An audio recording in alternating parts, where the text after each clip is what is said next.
Assalamualaikum warahmatullahi wabarakatuh. Perkenalkan, nama saya Angga Dwi Prasetyo dari Studi Informatika Universitas Muhammadiyah Malang. Baik, pada kesempatan kali ini saya akan mempresentasikan sebuah tugas besar, yaitu mata kuliah pemodelan simulasi data tentang prediksi risiko resesi pasar modal Indonesia akibat dari dampak konflik global yang terjadi. Nah, penelitian ini menggunakan 3 pendekatan, yaitu yang pertama klasifikasi prediktif berbasis random forest, kemudian yang kedua simulasi Monte Carlo berbasis formula linear, dan juga agent based modeling menggunakan framework MESA. Baik, untuk latar belakang dan rumusan masalahnya, stabilitas pasar modal merupakan indikator penting untuk melihat kesehatan dari perekonomian Indonesia. Nah, jadi ISG ini bisa menjadi parameter utama untuk menunjukkan atau memperlihatkan tingkat keyakinan investor global terhadap Indonesia. Kemudian untuk rumusan masalah, ya, yang ditampilkan yaitu yang pertama, bagaimana pengaruh intensitas konflik global, kepanikan investor, dan juga intervensi pemerintah terhadap ISG dan juga risiko resesi dari tahun 1997 hingga tahun 2025. Kemudian seberapa akurat model random forest ini digunakan, bagaimana distribusi probabilitas risiko melalui simulasi Monte Carlo, dan juga bagaimana resesi muncul secara emergen dari interaksi mikro antar investor dalam ABM. Kemudian kontribusi dalam penelitiannya yaitu gambaran kuantitatif multimetode, keterkaitan konflik geopolitik global dengan stabilitas pasar modal di Indonesia. Kemudian model predictive random forest sebagai dasar early warning system resiko resesi. Kemudian kerangka simulasi Monte Carlo untuk stress test ekonomi terhadap skenario konflik ekstrim, dan model ABM yang mengungkap dinamika herding dan potensi tipping point krisis pasar. Kemudian referensi metodologis bagi penelitian yang mengkombinasikan seperti simulasi stokastik dan juga ABM.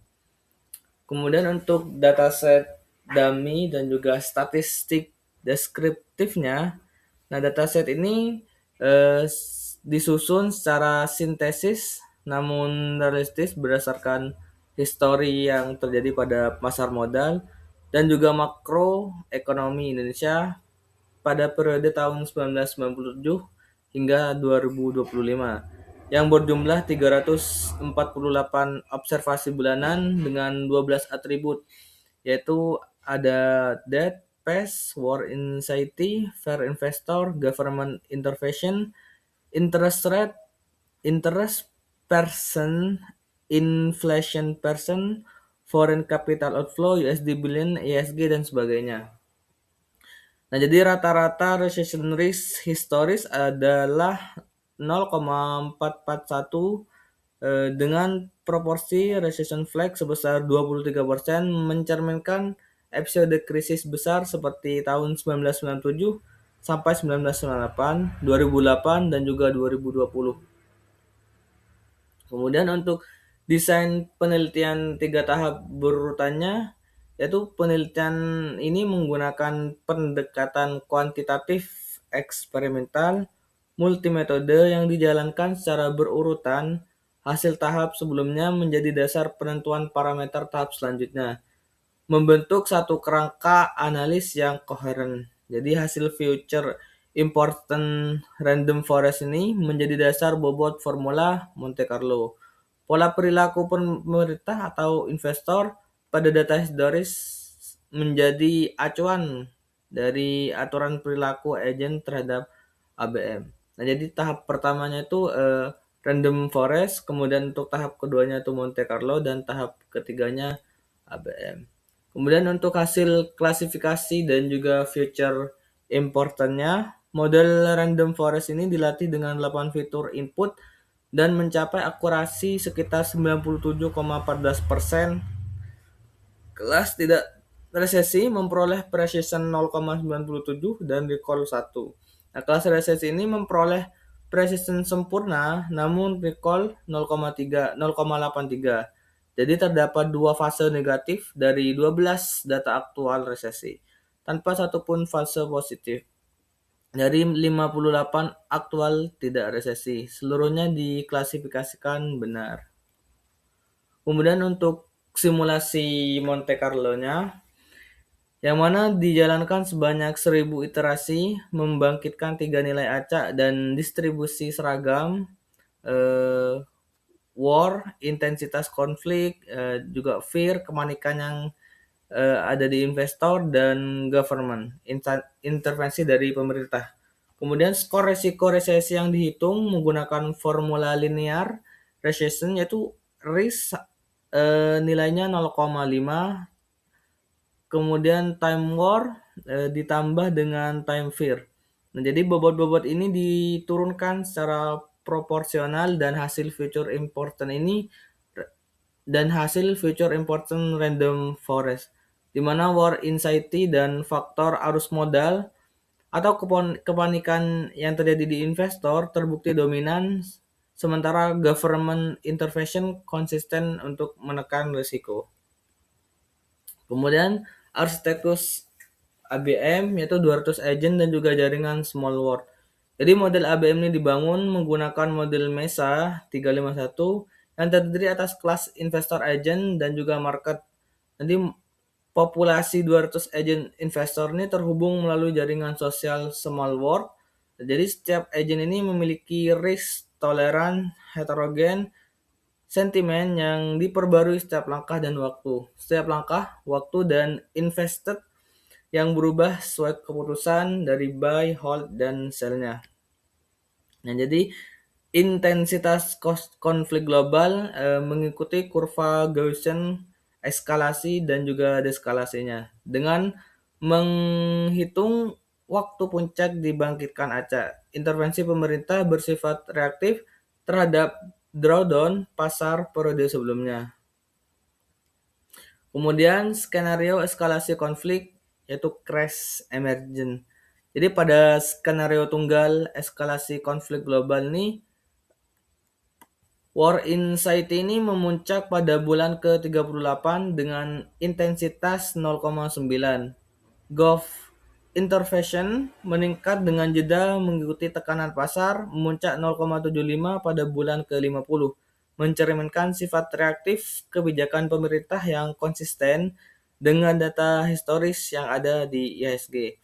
Kemudian IHSG ini naik bertahap dari 1000 menuju puncaknya 1782, kemudian kembali mengalami crash ke titik terendah 362 dengan drawdown sekitar 67,91%, tepat ketika war anxiety mencapai puncaknya.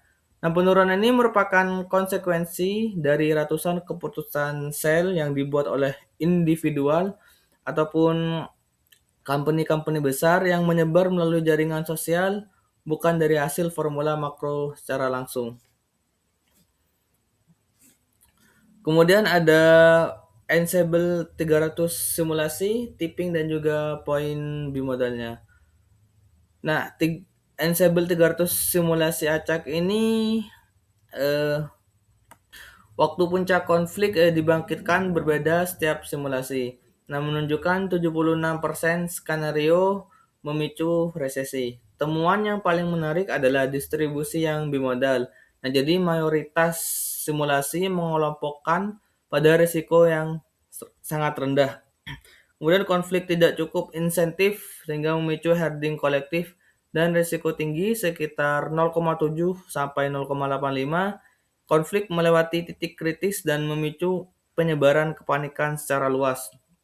Nah, jadi pola either it happen it's done merupakan ciri tipping point pada sistem kompleks berjejaring dan secara mendasar berbeda dari distribusi Monte Carlo yang unimodal karena formula linear tidak memiliki mekanisme umpan balik antar unit. Ketiga pendekatan ini bersifat saling melengkapi. Di RF ini unggul mempelajari pola historis dan memberikan estimasi kepentingan variabel. Monte Carlo unggul dalam kesederhanaan dan kecepatan dalam eksplorasinya. Kemudian ABM ini unggul dalam mengungkapkan dinamika emergen dan efek ambang batas yang muncul dari interaksi mikro antar unit. Nah, jadi fenomena yang sangat relevan dengan cara krisis finansial real menyebar.